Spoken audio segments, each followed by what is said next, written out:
Esto es lo que pensamos hacer. No sé cuándo el pastor tiene contemplado el DVD que esté disponible para los estudiantes que lo compren. Para la siguiente clase van a tener el DVD. Le estoy diciendo, pastor, que el examen va a tener 48 preguntas de elección múltiple. En función a lo que, pero va a ser después que reciban el DVD y me estudien el libro de la temperancia y 6 capítulos del Ministerio de Oración que les voy a asignar. ¿Ok? Para la próxima clase, para el 11 de febrero, recuerden que traer las 2 de las últimas clases, ¿ok? Eso fue el arreglo que hicimos. El 11 de febrero, el 12 de febrero traen las otras acá. Y la del doctor se la vamos a dejar para la clase de marzo, posiblemente. Exacto. De manera que van a tener tiempo para estudiar y analizar bien. Pero van a ser puntiagudas las preguntas porque van a apelar a principios en forma sistemática, va a apelar a principios. ¿Ok? Aquí el examen no tiene nada que ver con cosas por el aire. Es apelando a principios completamente. Bueno, van a tener cierta capciosidad, pero si tú entiendes el principio, no van a ser capciosas para ti. Entonces tienes que estudiar el principio. ¿Ok? Sí. Yo quiero decirle que el libro de la temperancia lo escogió su profesor, el pastor, el doctor Sánchez. Y este libro es una maravilla.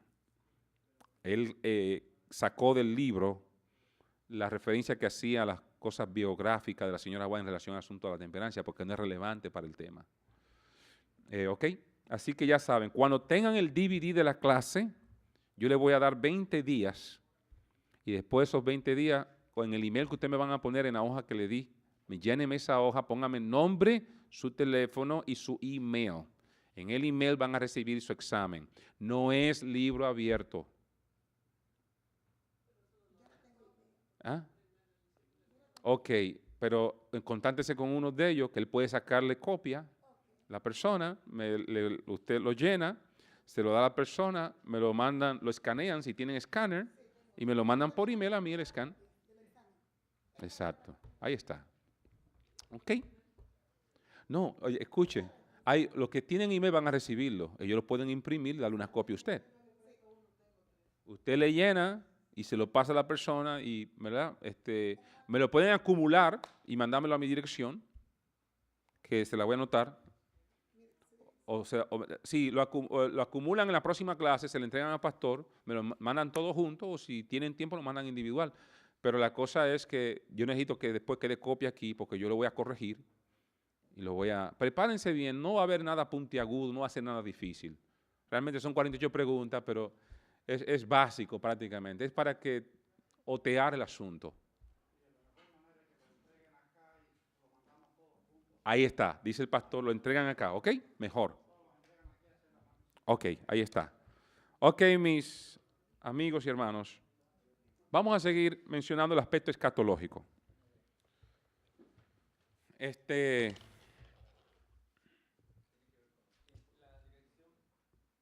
¿Mía? Ah, del email está en la tarjeta. Sí. Ok. Sí. Estamos hablando de que el momentum es clave. El movimiento adventista nace en un momento específico, donde se conjuga la profecía de Daniel 7, donde se habla del juicio, que se inicia, y la proclamación de Apocalipsis 14 de los 3 ángeles que surcan el cielo proclamando un mensaje. El primer ángel dice, adorad y temed a Dios y darle gloria. ¿Por qué? Porque la hora de su juicio es llegado. Y adorar a aquel que ha hecho el cielo, la tierra. Qué interesante, porque el ángel invoca la adoración sobre la base del Creador que ha hecho todas las cosas. Otra vez declara a Dios como Creador y por lo tanto supervisor, y a nosotros sus criaturas, quienes le debemos a él reverencia en la observancia de sus leyes en todos los órdenes. A eso apela el mensaje. El mensaje 2 advierte contra los errores de Babilonia y desenmascara a Babilonia, porque Babilonia ha creado una suerte de doctrinas contrarias a la verdad del Evangelio y es un antídoto contra la verdad de Dios en el alma. Las doctrinas espurias centrales del catolicismo paralizan el alma de entregarse a Dios en genuina conversión. ¿Sabían eso? Por eso es tan peligrosa. Las doctrinas católicas, la mayoría, paralizan el alma de entregarse a Dios.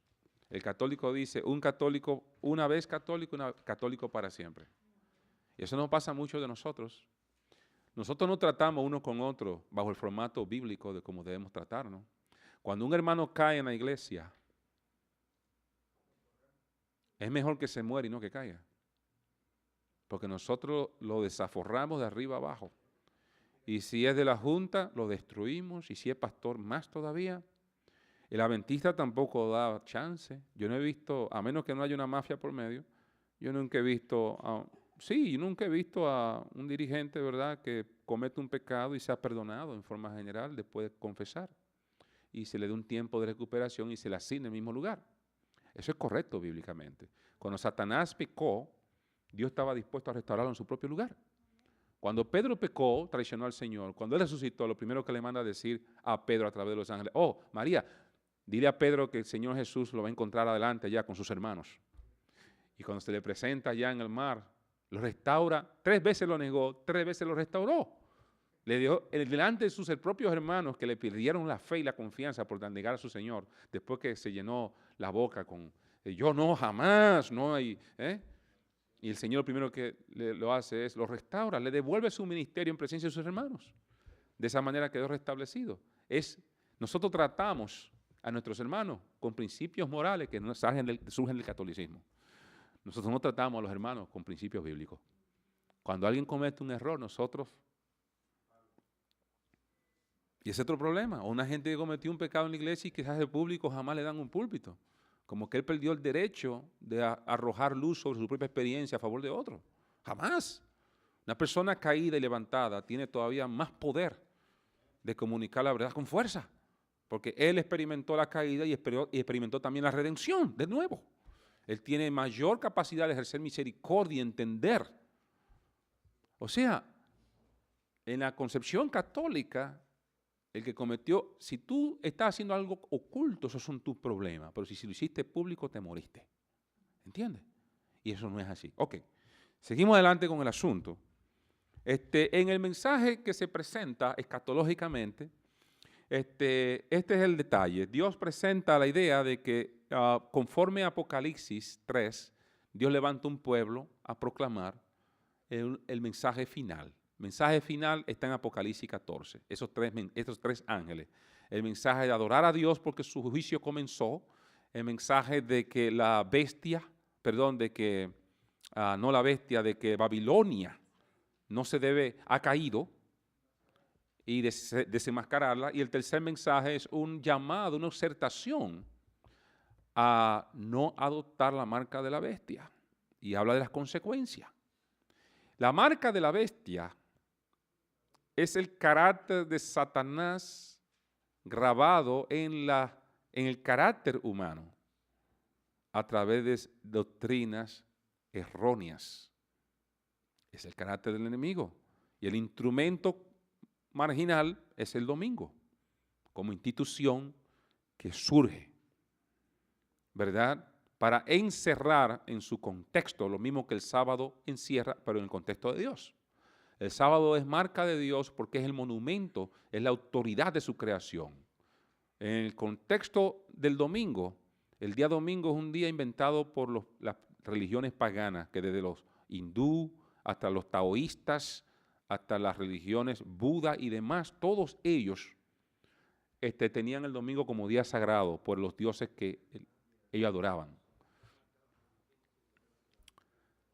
Ok, entonces el domingo incorpora esa marca por los principios envueltos en el domingo, porque es una tradición impuesta a la altura de los mandamientos de Dios, porque contradice el testimonio escritural específico en los 10 mandamientos, no en la tradición judía. El sábado se creó, como leímos ayer en el Génesis, por lo tanto es una institución divina, no una institución del pueblo judío nada más. Y Dios le recuerda a su pueblo su sábado. Y ya nosotros sabemos lo que significa el sábado en el contexto de mayordomía y en el contexto soteriológico, porque es una representación también de Cristo.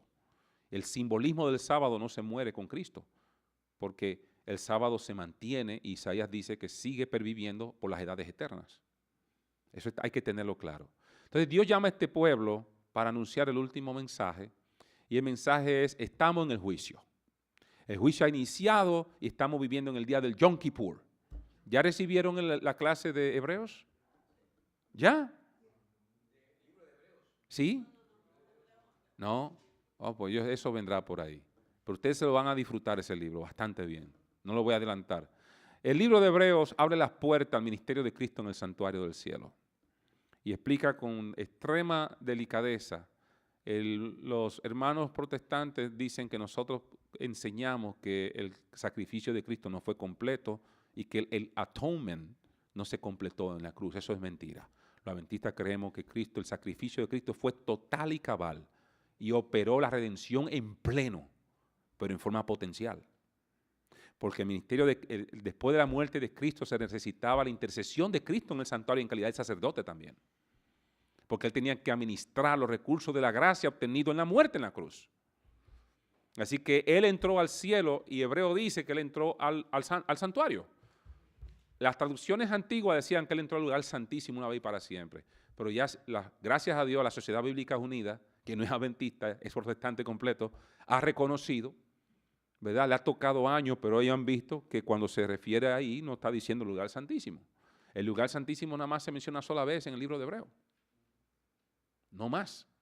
Lo que dice es que Cristo entró al lugar, al santuario del cielo, que en relación al santuario de la tierra era más santo. ¿Se entiende? Entonces, cuando él entra allá, él comienza un ministerio en el lugar santo del santuario. Y comienza a ministrar los beneficios directos de la cruz. El eflujo de gracia, la experiencia en la fe, el bautismo en el Espíritu. Pero ese ministerio tenía que pasar a otra etapa. Porque antes de llegar a juicio, Cristo tenía que entrar al lugar santísimo. Porque en el juicio era el día del Yom Kippur en el Antiguo Testamento. El día del Yom Kippur en el Antiguo Testamento era el día cuando se hacía literalmente juicio. El pueblo era examinado, el pueblo ayunaba y el pueblo reclamaba misericordia a Dios, y cuando se cerraba el proceso de Yom Kippur, el pueblo quedaba purificado y libre de toda culpa. Ese es el proceso de juicio. Ese es el proceso de juicio. En el Yom Kippur, para los adventistas, nosotros creemos, basado en la profecía de Daniel, donde se dice cuando el santuario sería purificado. Para ser purificado hay que hacer juicio, porque en el santuario están, en el lugar santísimo están los pecados de los fieles. Oigan eso, el pecado de los fieles está allí. ¿Cómo se purifica eso? Por un antojo de Dios. Miren, la transacción de la salvación es una transacción casi jurídica en el cielo. La gracia no es libre, la gracia no nos cuesta nada a nosotros, pero la gracia le costó al cielo. Eso no es fácil.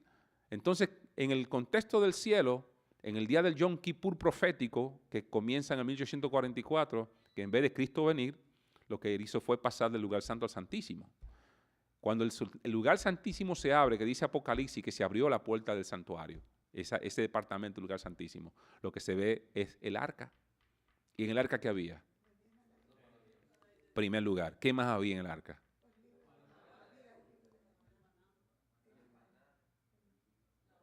No estaban los libros de la vida. Habían unos libros ahí, tienen que recordar que había. Estaba el libro de la ley, estaba la vara. ¿Qué más? El maná. ¿Y qué más había allí? ¿Ah? Las leyes. Las leyes. Las leyes estaban ahí. Las otras leyes. Ese libro. ¿Ustedes entienden lo que pasó cuando se abrió el lugar santísimo? Por eso es que antes de 1844 la reforma pro salud ni ninguna otra reforma podía ser entendida. Porque el ministerio de Cristo en el lugar santo estaba dirigido a perpetuar la gran verdad de Cristo como elemento central de la salvación del hombre. Pero en la experiencia del lugar santísimo de Cristo, otras verdades salen a luz. Y la verdad de que en Cristo la justicia que se le es imputada imputada al pecador puede ser transferible realmente a la experiencia genuina del cristiano. Y el lugar santísimo promueve santidad. El lugar santísimo promueve inspección de vida. En el lugar santísimo estaba la vara, representación de la guianza profética. Por lo tanto, tenía que surgir un profeta después de 1844. Cuando se abrió el lugar santísimo, salieron luces conectadas al lugar santísimo. Entonces comenzaron obras de reforma. La iglesia adventista comienza a reformar las áreas en que la iglesia protestante fallaron en reformar. No solamente se habla de reforma en el área moral, se habla de reforma en cuanto a la comprensión del plan de salvación, reforma en cuanto a verdades que estaban dormidas, que no se le habían puesto caso por siglos. Reformas en el contexto de eliminar muchas de las impurezas que el protestantismo crudo heredó del catolicismo que estaba allí mismo, como la inmortalidad del alma y otras cosas así, que es puramente romanismo. Eso es romanismo. Pero también hubieron reformas en el área de la educación, en el área de la salud, porque en el día del Yom Kippur, el maná y el ayuno del día del Yom Kippur son representativos de la reforma pro salud. Así como el maná estaba allí representando la intervención divina para suplir la necesidad de su pueblo. Fíjense que no, el maná no eran codornices, el maná era pan del cielo. Y los codornices no estaban en el lugar santísimo, era el maná lo que estaba en el lugar santísimo. Entonces, antes de 1844, promover la reforma pro salud con los cambios higiénicos, el estilo de vida y la alimentación como se ha promovido hoy día, no tenía sentido. Mucha gente se agarra de la experiencia de la señora White con que ella comió carne por tantos años, que comió aquello, comió lo otro. Ella dice claramente que ella siempre trató de vivir en consistencia con lo que ella creyó. Cuando la señora White logró comer camarones y langostas, en su época no se estaba claro si eso era inmundo o no. Tampoco el pato se sabía si era inmundo o no. Ellos tenían claro que el conejo y el cerdo lo eran. Cuando ella viajaba en algunos lugares, no encontraba alimentos adecuados. Y a veces llegaba a lugares donde las plagas eran tan terribles que los vegetales eran inseguros. Y por asegurar su propia vida, ella consumía algunas carnes. Pero ella nunca lo ocultó, ella nunca trató de que la gente viera en ella lo que no era. Ella quiso que la gente entendiera que estas cosas se aplican de forma racional. Yo he visto personas que se dejan morir a la hora de elegir alimentos por no ofender un principio. El principio es la vida. Es la vida. Es el sujeto. Yo no como carne de los 18 años de edad, pero yo me he visto en 3 ocasiones obligado a comer pescado. En 20 años he comido 3 veces pescado, me he visto obligado. No me sentí mal, porque lo hice a buena conciencia. Yo entendí lo que estaba haciendo. Yo creo personalmente, y creo que puedo, sin forzar la interpretación profética, creo que puedo llegar a esa conclusión. Pero yo creo que el tiempo llegó hace tiempo donde el pueblo de Dios debe eliminar todo alimento de consumo animal. Para poder ahondar la experiencia en una búsqueda del Señor más real en términos de lo que hoy día se está experimentando al contexto de las industrias. Hay una gran amenaza y Dios nos va a tener responsable a nosotros si nosotros descuidamos la salud del cuerpo. Miren, la señora White cuando habló de la carne, ella habló fuerte, pero estaba en armonía con los conceptos de su época también porque había un movimiento higienista. El movimiento higienista surge con Sylvester Graham. Y la señora White no fue original en el mensaje de la ProSalud. Lo que pasa es que a ella se le presentó en visión la aplicación del mensaje de ProSalud al contexto de la misión adventista. Y Dios le enseñó que ese mensaje era vertical para el desarrollo del ser y la santificación. El cuidado del cuerpo tiene que ver con la santificación. Ese fue el mensaje que se le dio claro a ella. Y ella fue una tremenda defensora del mensaje. En los últimos 27 años de su vida, la señora White fue un sepulcro limpio, en el sentido de que ella fue un ejemplo viviente de la reforma pro salud, en el sentido más amplio de la palabra. Al principio ella habló con mucho cuidado del azúcar, pero ella llegó al extremo donde al final, ya en los últimos años de su vida, con una comprensión más amplia de estas luces y verdades que Dios le iba dando revelación, ella dijo que era más peligroso consumir azúcar que consumir carne. Otro artículo que ella siempre denigró mucho fue el queso. Ella dijo que a ella se le mostró por parte del Señor que el queso era un artículo que nunca debía pasar a introducirse por los labios del pueblo de Dios. El queso es un alimento podrido. Y en el cuerpo de Dios, que es templo de Dios, nada podrido debe entrar. Así como se prohibía que por fuera se pusiera tatuaje el cuerpo, la piel no debía ser afeitada. Solamente la cabeza podía ser afeitada bajo ciertos ritos especiales, pero el cuerpo no debe ser afeitado. Eso viola la santidad del cuerpo. Cuando se ponen tatuajes también se viola la santidad del cuerpo. Y el mismo también cuando se introducen sustancias que son ajenas al buen funcionamiento del cuerpo, se viola la santidad del cuerpo. Eso no lo dice su hermano aquí, Miguel Barret. Eso lo dice la Escritura, lo dice la Profecía. Así que mucho cuidado en esas áreas. Estudien bien, miren, lo que lean inglés, busquen estos libros para referencia después. Esto no es obligatorio para clase, vamos a estar claros. Esto es una referencia personal para ustedes. Hay una serie de libros que se escribieron en su época. Ella no se sintió escribir, sino que fue una colección de cartas. Están los collections, están los...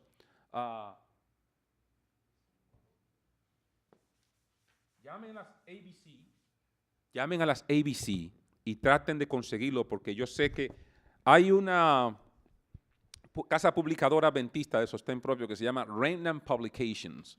Remnant Publications.com en el internet, ¿verdad? Y también está Leaves of Autumn.com, también es adventista. Ahí ustedes van a buscar libros interesantes que han desaparecido y lo tienen. Este libro que le digo se llama Crest Collection.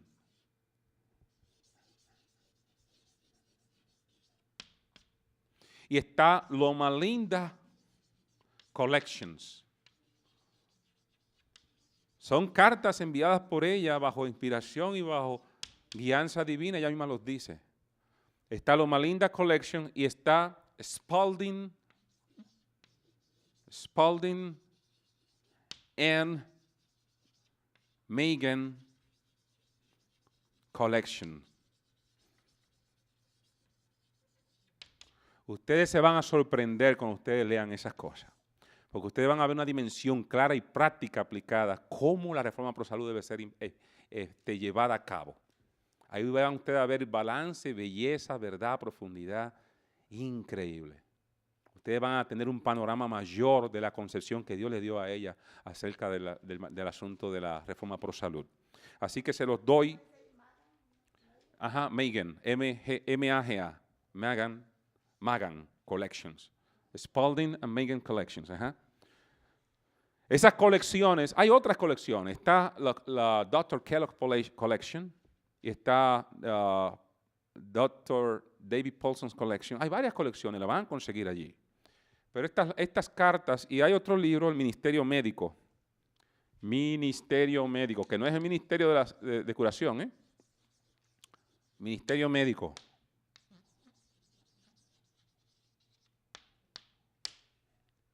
Ustedes van a ver allí qué es verdad y qué no es verdad.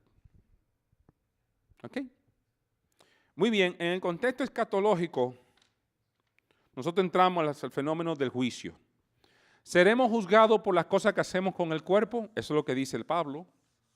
Seremos juzgados por lo que hemos hecho en el cuerpo. Y para ser destruido, como dice la Escritura, tiene que el ser humano pasar por un juicio. Y Dios tiene que juzgar al hombre en función de las cosas que ha hecho en el cuerpo. Yo les garantizo a ustedes que la mayoría de nosotros y las personas que son críticas del mensaje de pro salud cuidan mejor su carro que su propio cuerpo. Y eso es una deshonra a Dios. Porque un aparato que hoy es y mañana se va y que deja de ser y que ya no se fabrican piezas para restituirlo, no puede tener más importancia que la vida por la cual el Mesías, el Cristo nuestro, dio su vida. Nosotros, yo le voy a hacer una pregunta sincera. Si usted va al mecánico y el mecánico le dice a usted, yo se lo pregunté ahorita, pero voy a preguntárselo otra vez. Si el mecánico le dice a usted que usted tiene ya 3,000 millas más que le ha añadido a su carro y que requiere un cambio de aceite,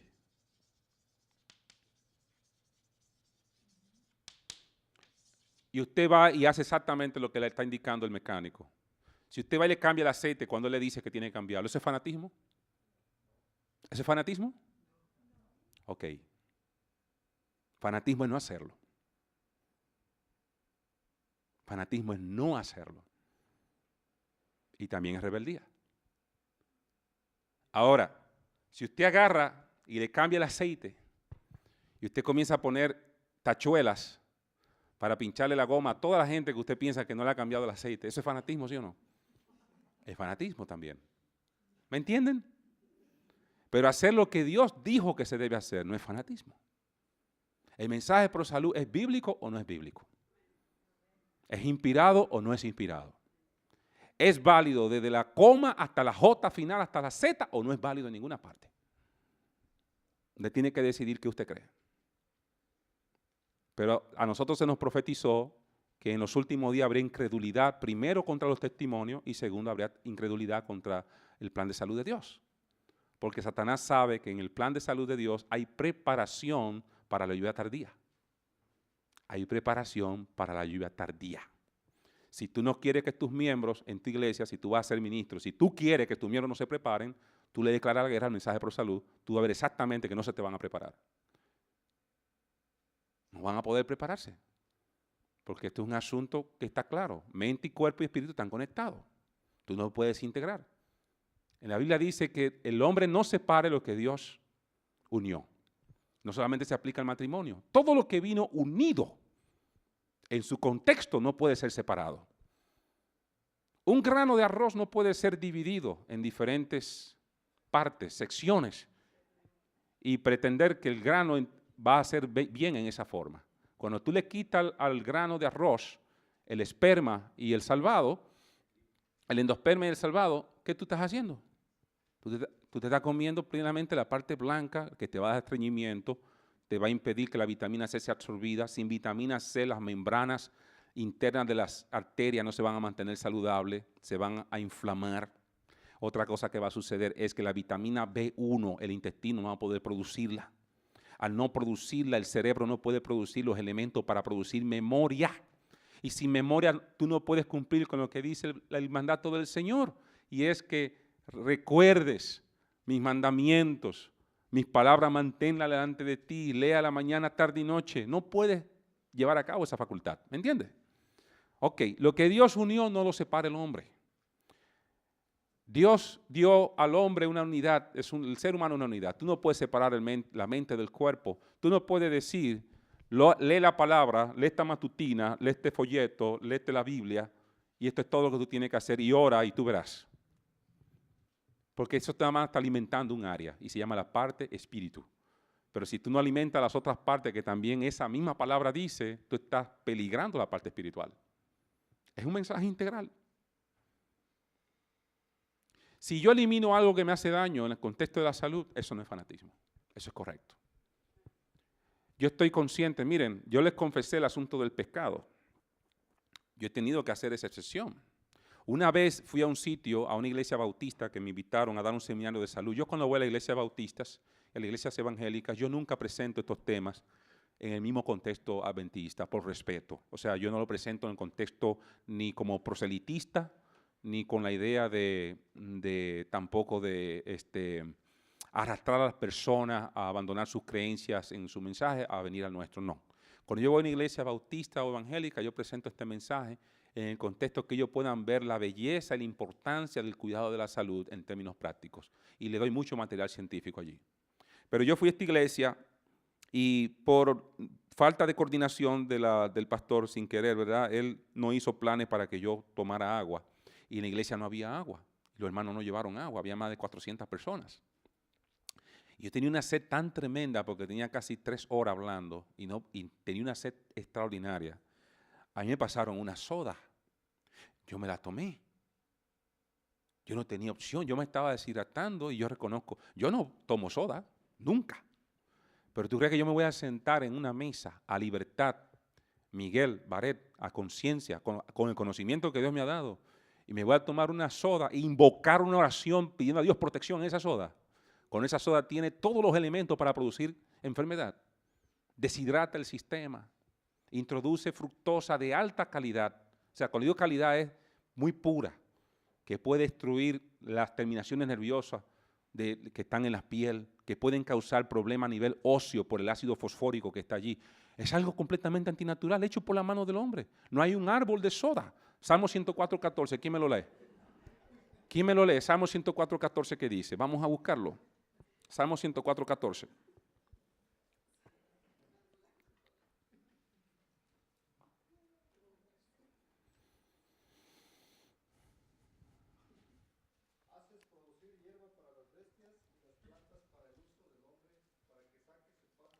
¿De dónde va a sacar el hombre su pan? ¿Hace producir las plantas para qué? A las bestias, ¿y para quién? Y para el uso del hombre. Para que haga sacar su pan, ¿de dónde? El pan es símbolo. ¿De dónde debe salir el alimento del hombre? No debe salir de las ubres inmundas de una vaca. Antes no hacían daño, pero hoy sí, por la cadena degenerativa. Una leche de vaca antes sí, hacía daño, pero no era tan nociva como hoy. Hoy ya está produciendo cáncer porque el cuerpo humano se ha degenerado y no puede manipular las moléculas de las proteínas y los minerales y los nutrientes que están en ese tejido. Déjame de explicarte esto y que te quede claro para que tú veas el contexto escatológico más claro. Desde el punto de vista de lo que estamos presentando, esto es lo que sucede. Cada especie, miren, pongan atención por favor, porque no quiero preguntas después que no digan que no me entendieron. Cada especie animal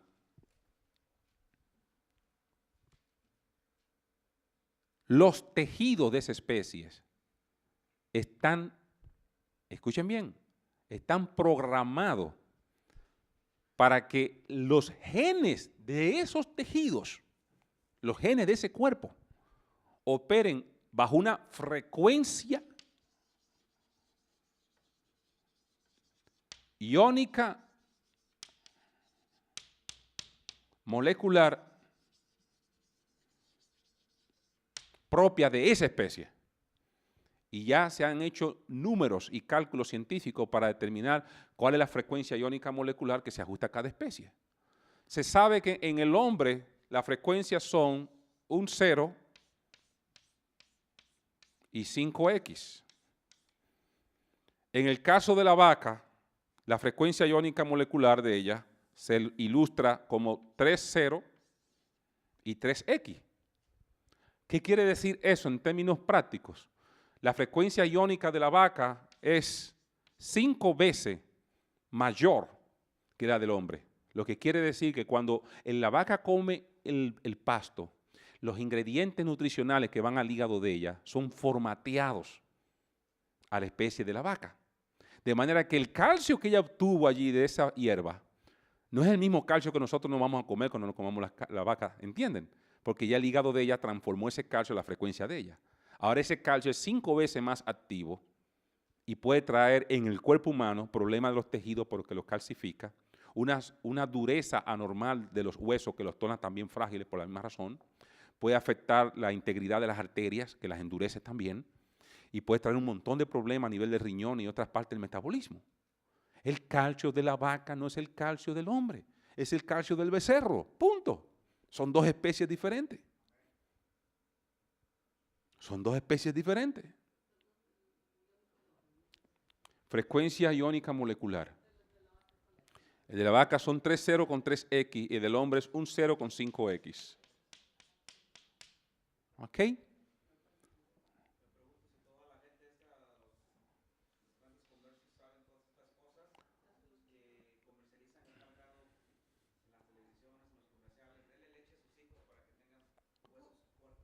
El tema de la leche es muy interesante, pero no voy a secuestrar el tema porque no quiero violar los términos de la... Pero esa pregunta la puedo contestar más afuera. Lo cierto es, definitivamente, que en el contexto del asunto del juicio y de la preparación que se requiere física, el hombre es llamado de nuevo al principio, al comienzo. Claro, no podemos traducir las condiciones del Edén al 100%, pero sí el principio. Miren, con el tiempo, la forma como los principios son aplicados varían, pero los principios no pueden ser cambiados. ¿Se entiende? En la época del Antiguo Testamento y la del Nuevo, y en la época del nacimiento de la Iglesia Adventista, las condiciones ambientales, circunstanciales, sociales eran diferentes.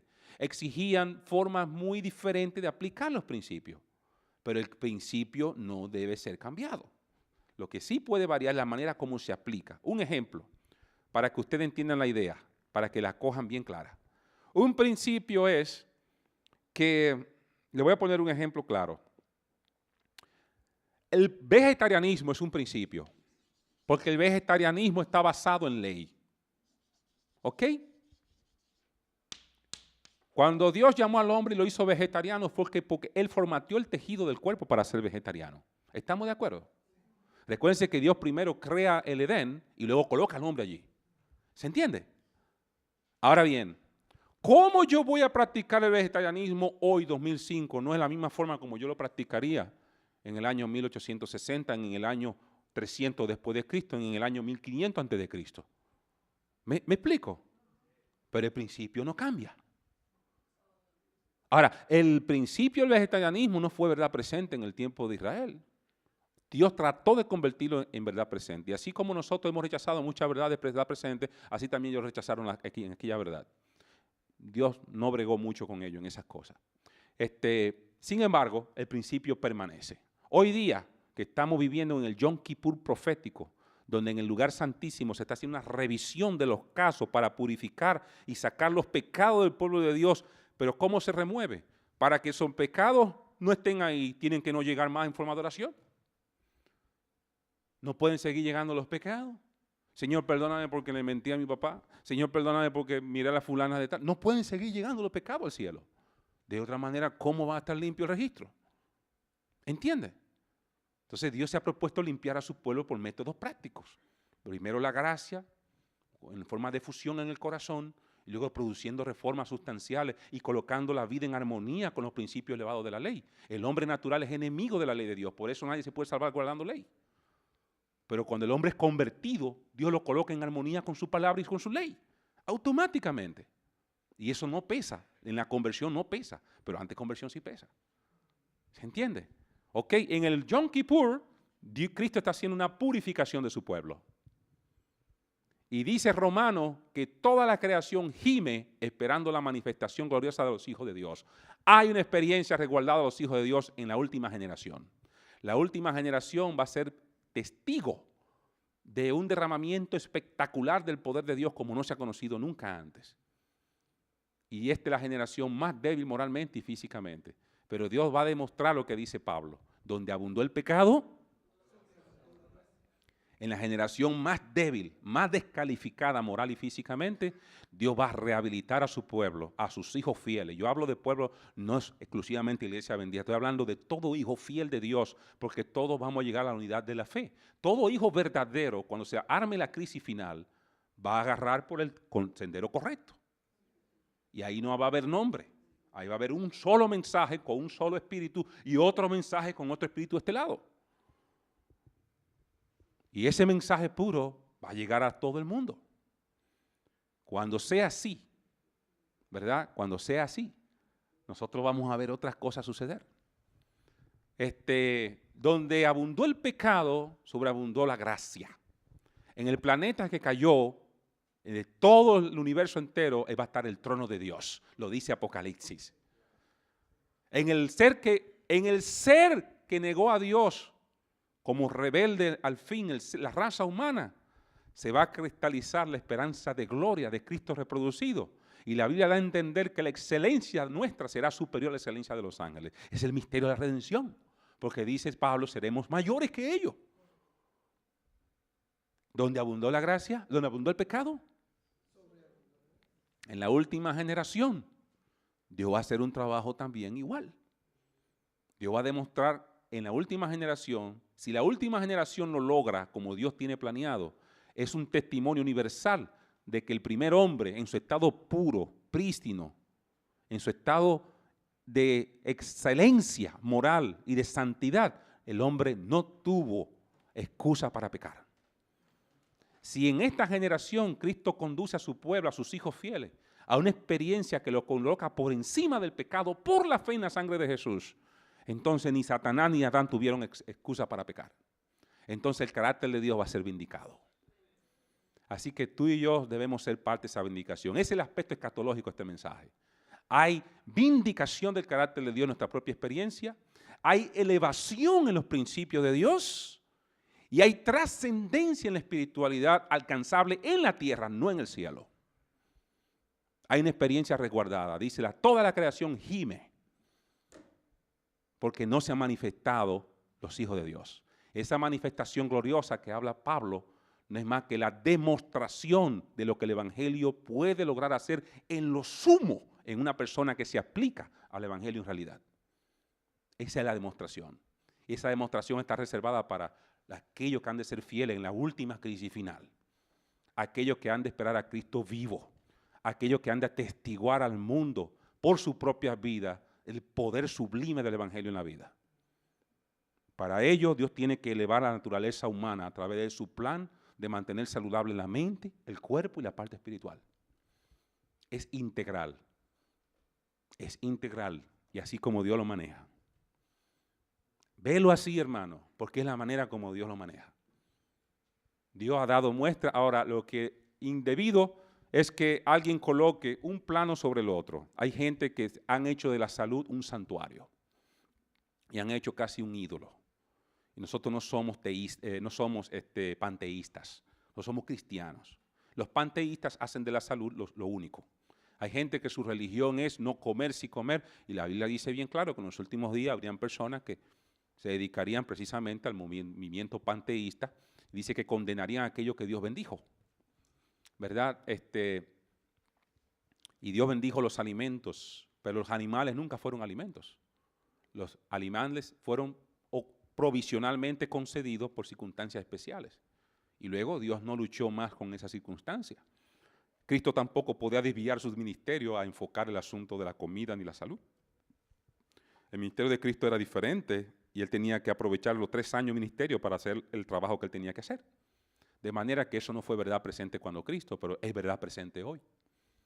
Es verdad presente hoy.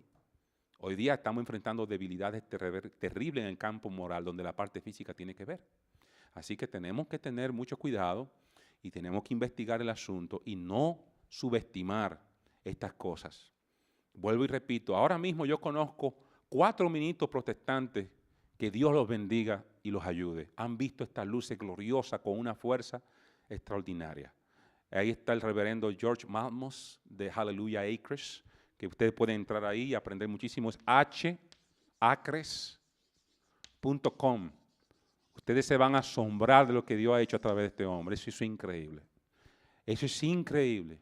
Una persona que no es adventista, es un reverendo bautista con un entrenamiento bárbaro en teología y íntimo amigo de muchos de los líderes políticos de este país. Pero Dios le mostró a él la luz clara acerca de la salud. Bien clara. Él dice, esto no se trata de ganarse salvación por obra, esto se trata de cooperar con Dios para ser instrumento pasivo en la mano del Espíritu Santo. De eso se trata. Él está claro en eso. Ahí está Gigi Ávila en Puerto Rico. Gigi compró recientemente, hace como unos 6 años, la colección completa de los escritos de la señora White. Y él dio un tema en una iglesia en Puerto Rico que qué vergüenza me dio. Porque él le decía a los hermanos adventistas que él decía, ¿ustedes tienen los libros de la señora White? Pero dice, yo no he visto gente que menos lo practique que ustedes. Porque ustedes dicen que creen en ella. Yo no creo en ella como profeta, pero le acepto que es una sierva del Señor que honró a Dios con su vida. Pero yo practico más lo que ustedes dicen que lo que ustedes dicen. O sea, que lo que ustedes mismos practican. Y Gigi Ávila es un hombre con influencia. Cuando Gigi Ávila habla en Puerto Rico, hay que escucharlo. Porque es un evangelista es a nivel internacional. Y Gigi Ávila dice que el Señor le reveló que la reforma pro salud era una verdad presente para su pueblo en esta generación. Y es un predicador pentecostal. Y ahora tienen su equipo, pastores adventistas, educando a sus propios pastores que tienen su equipo sobre cómo mantener el asunto de la reforma pro salud ante la gente. ¿Ustedes pueden creer eso? La señora White dice que por la incredulidad de este pueblo, la reforma pro salud no sería quitada a nosotros, se la daría a la gente del mundo, afuera, para que se hagan la labor que nosotros no hemos querido hacer. Yo no me quiero encontrar en esa parte. Ahora, yo estoy consciente Mi meta clara es la justicia de Cristo, el perdón del Señor y la reproducción de su carácter en mi vida. Y porque tengo esa meta en alto, y ese es mi propósito, la reforma Pro Salud para mí se ha convertido en algo vertical, como una herramienta, no para suplantar ni sustituir esa área, porque no debe ser. Nadie es salvado haciendo cosas, y mucho menos comiendo o dejando de comer. Pero es interesante cooperar con Dios y ver los resultados de esa cooperación. Ok, esa parte la dejamos allí y vamos a introducir ahorita, ya casi estamos terminando, vamos a hablar sobre la parte de la salud natural y las tendencias modernas del campo de la salud natural. Este campo escatológico, yo lo he resumido, y pasó una situación, y es que yo tenía por error la idea, y fue un error mío, el pastor Sánchez me dijo con anticipación sobre la preparación de este curso, y yo entendía que yo iba a dar en este día las 9 clases. Y yo vine preparado para las 9 materias. Y traje los esquemas y todo. Y cuando venía para acá, que yo le dije al pastor, me dice, no, chico, por favor, no jamás. Mira, no, es una clase que vas a dar. Yo, ¿qué va a hacer? Me dice, sí, pero nada, y oramos y cotejamos los materiales. Y bueno, cogí, dejé, dije, bueno, aquí está el centro. Nos mantuvimos con teología de la salud. Pero en las otras clases, muchos de los principios que estamos hablando así, y yo voy a traer bastante material de apoyo para que ustedes se lleven con ustedes. Y vamos a esquematizar, y voy a tratar de traer PowerPoint, porque tengo todos mis seminarios en PowerPoint. Pero yo no tengo un seminario que cobije las 9 clases en un PowerPoint. Así que esa confusión sucedió, les explico para que sepan, pero de todas maneras vamos a estar pendientes. Bien, vamos a hacer los 10 minutos de receso. No sé si el pastor quería decir algo para dar lugar a